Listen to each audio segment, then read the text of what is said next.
사우디의 빈 살만 왕세자가 한국을 다녀간 뒤 한국과 일본의 분위기는 말 그대로 뜨거운 물과 찬물이 되어버렸습니다.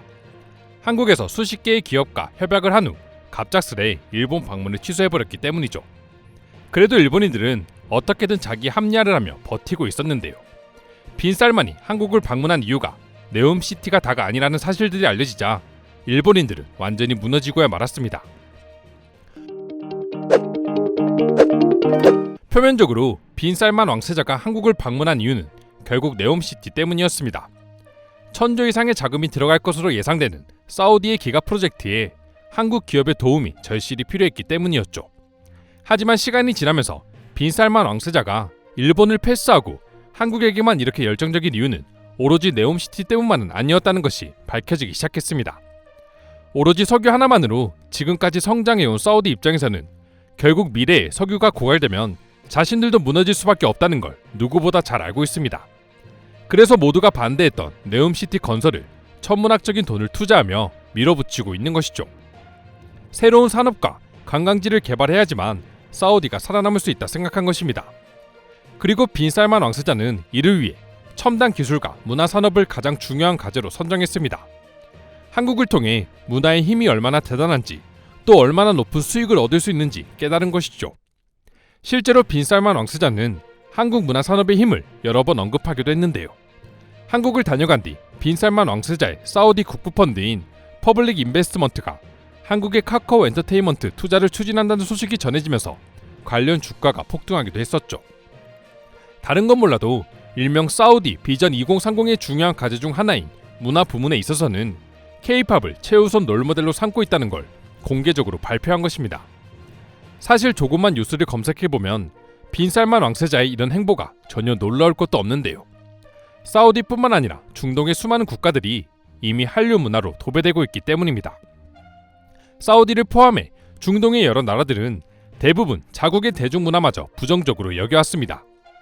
여성이 혼자 집 밖을 나가거나 운전을 하지도 못하는 사회였죠. 그런데 자국 문화도 아닌 한국의 대중문화가 중동에 진출하자 그렇게 대중문화에 엄격하던 중동 국가들마저 완전히 한류 문화에 물들기 시작했습니다. 불과 몇 년 전만 하더라도 중동에서 관심 외로 여겨졌던 K-팝은 2019년부터 조금씩 중동을 장악하기 시작했습니다. 2019년 7월 한국의 유명 그룹인 슈퍼주니어는 중동 국가에서 한류 가수 최초로 콘서트를 개최했습니다. 최초라는 말이 무색하게 단 3시간 만에 전석 매진되는 경이적인 기록을 세웠는데요. 또한 그해 10월 BTS는 빈 살만 왕세자의 초청을 받아 2019년 10월 킹파드 국제 스타디움에서 단독 콘서트를 진행했습니다. 해외 가수가 킹파드에서 공연을 한 것은 BTS가 최초였었죠. 공연 당일 콘서트장에는 순식간에 3만여 명의 인파들로 가득 메워졌는데요. 사실 사우디에서 이런 모습은 쉽게 볼 수 없는 장면입니다.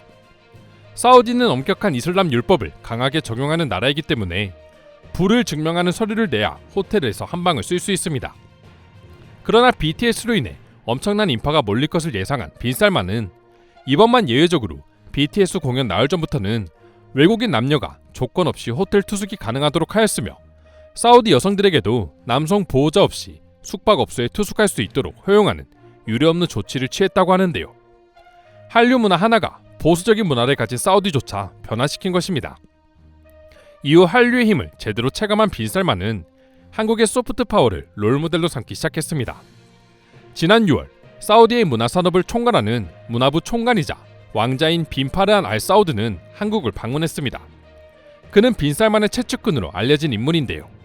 이번 방안은 사우디가 한국을 문화 교류의 중요한 파트너로 선정하면서 양국 간 문화 협력을 증진시키고 이를 논의하기 위해 기획된 것이었습니다.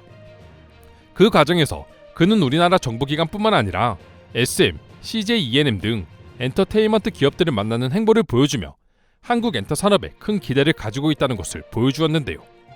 실제로 바데르 장관은 이에 대해 한국은 독특하고 풍부한 문화를 지니고 있기에 앞으로 우리와 함께 요리, 영화, 음악, 유산 등을 포함한 다양한 문화 분야에 걸쳐 협력하기를 기대한다. 한국이 문화를 포함한 다양한 분야에서 시너지를 낼 수 있는 훌륭한 파트너라고 믿고 있다라고 말했었죠.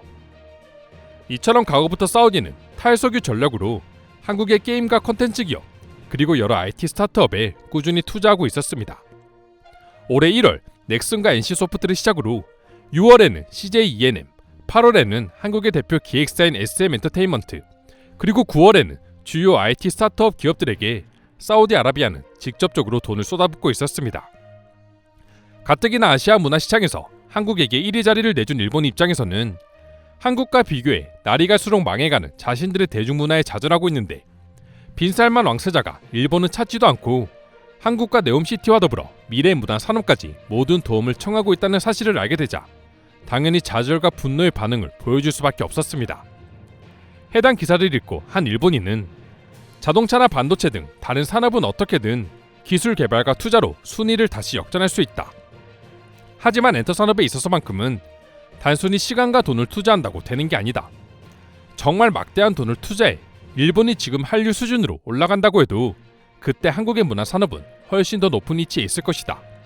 이제 일본의 대중문화 세계화는 그냥 끝이다라며 현실을 직시하는 반응을 보여주었습니다. 그런데 일본인들을 더욱 좌절에 빠뜨리게 만드는 뉴스가 있었습니다.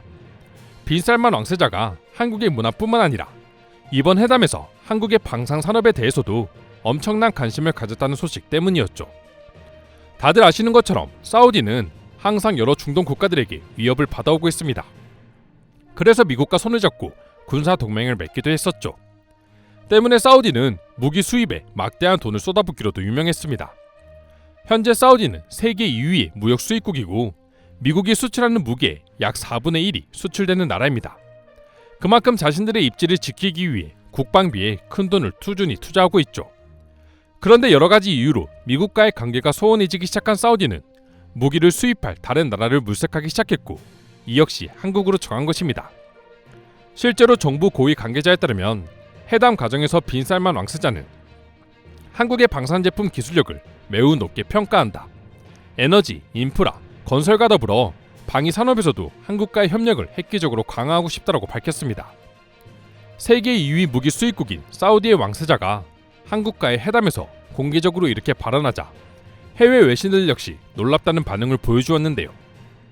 여러 전문가들은 방위 산업에서 한국이 힘을 보여주고 있는 미사일, 장갑차, 대공화기, 군함 등이 유력 수출 대상으로 꼽히고 있다 분석하고 있습니다.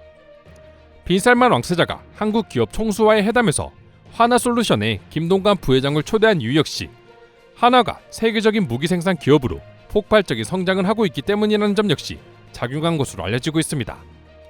물론 일부에서는 네옴시티를 위해 빈살만 왕세자가 한국 기업들이 듣기 좋은 말들을 해주기 위해 무기 수입 역시 포함했다고 말하는 사람들도 있습니다. 하지만 현재 일명 K방산의 세계적인 수출 추세를 보게 되면 세계 무기 수입 2위 국가인 사우디마저 왜 한국의 무기에 열광하는지 쉽게 확인할 수 있습니다. 현재 국내 방산업체들은 올해 3분기 전반적인 호실적을 보이면서 행복한 한 해를 보내고 있습니다. 올해 3분기까지의 방산 수출액만 하더라도 130억 달러로 연간 수출액 최고 기록을 넘어서고 있는데요. 무엇보다 앞으로 200달러를 돌파할 것이란 전망이 나오며 4분기 실적은 오히려 3분기보다 뛰어날 것이라는 예상이 나오고 있습니다. 한국항공우주산업 역시 올해 3분기 연결 기준 영업이익이 305억 원으로 지난해 같은 기간보다 무려 978.3% 늘어난 엄청난 상승세를 보여주었고 같은 기간 매출은 36.8% 증가한 6,089억 원, 순이익은 647.6% 증가한 522억 원을 기록했으며 주요 사업 부문별 매출 추이를 보면 국내 사업 부문은 4,118억 원, 완제기 수출은 253억 원, 기체 부품은 1,705억 원으로 집계되었습니다.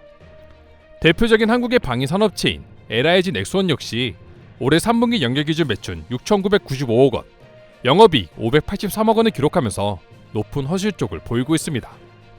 작년 동기 대비 64.4%가량 증가한 수준이었죠. 사업 부문별로 봐도 정밀 타격 분야의 경우 양산 사업 매출이 확대되고 아랍에미리트에 수출한 천궁2의 실적이 크게 증가하면서 3,526억 원의 매출을 달성했습니다. 현대로텐도 마찬가지입니다. 올해 3분기 연결 기준 영업이익이 318억 원으로 전년 동기 대비 301.8% 증가했는데요.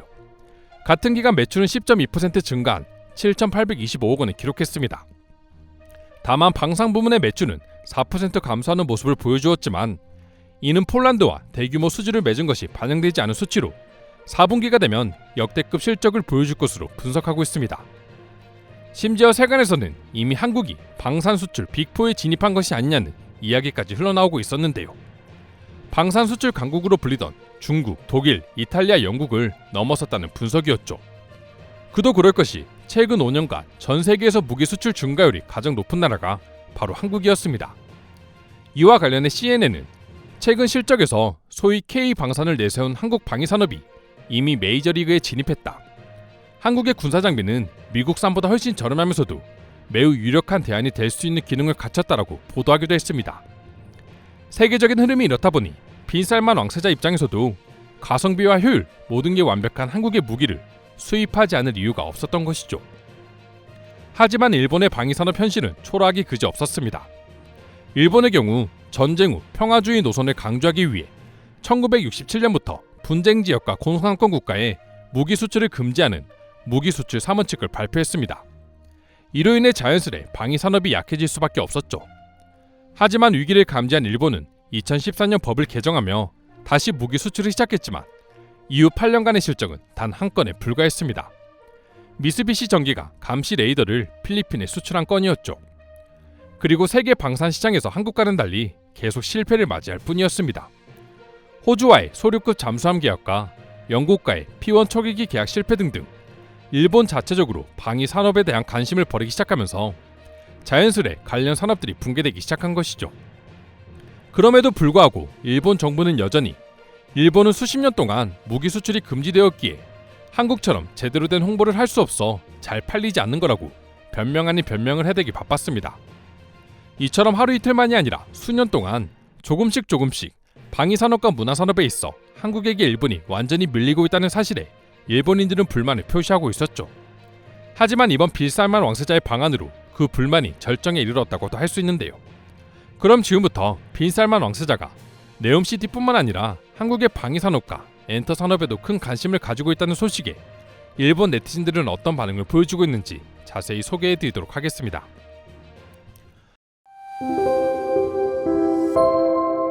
반드시 부정적으로 생각할 필요는 없을 것 같네요.